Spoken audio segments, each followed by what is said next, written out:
माँ। जी, ये सवाल जर्मनी से आया कि वो पूछती है कि जब हम किसी से तबलीग करते हैं जो अभी बहुत ज़्यादा बड़ी उम्र का नहीं है, अभी शादीशुदा भी नहीं है, अभी अपने माँ बाप के साथ रहता है, और जब वो अहमदियत कबूल करेगा, ये उसका मतलब फिर नतीजा ये निकलेगा कि वो अपने वालिदैन का कहना बाज़ चीज़ों में नहीं मानेगा, मसलन जैसे गैर अहमदी से शादी करना, तो उसमें से बाज़ औक़ात फैमिली में बहुत ज़्यादा मसला पड़ जाता है कि वो फैमिली भी अलग हो जाती है। माँ इसका है ज़रूर जी, लेकिन ऐसे लड़कों को फिर अपने घर रखना चाहिए।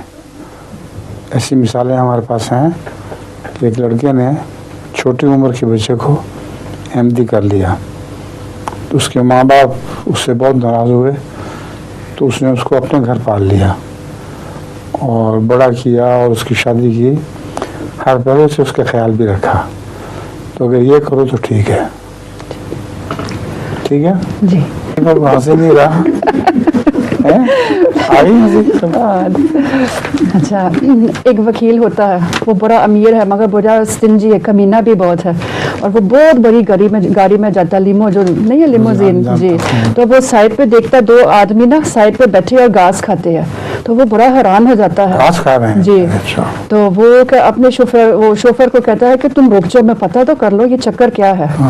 तो वो रुकता है, वो निकलता है गाड़ी से और पूछता है क्या बात है, आप लोग घास क्यों खाते हैं? तो वो कहती है हमारे पास पैसे नहीं और हमें बहुत भूख लगी है। तो वो कहता अच्छा ऐसी बात है, तो आप मेरे साथ आओ। तो वो कहती है मगर सर मेरी एक बीवी भी है और 2 बच्चे भी है। कहता कोई बात नहीं, उनको भी लेके आओ। दूसरा कहता सर मेरी बीवी है और 6 बच्चे हैं। कहता कोई बात नहीं, उनको भी लेके आओ। अच्छा, सारे गाड़ी में बैठ जाते हैं। तो वो एक आदमी कहता सर आप तो बहुत अच्छे हैं, अब हम सबको लेके जाते हैं। तो वकील कहता है कि कोई बात नहीं है, बहुत खाने के लिए होगा, मेरे गार्डन में घास आधा मीटर है। समझ गया होगा।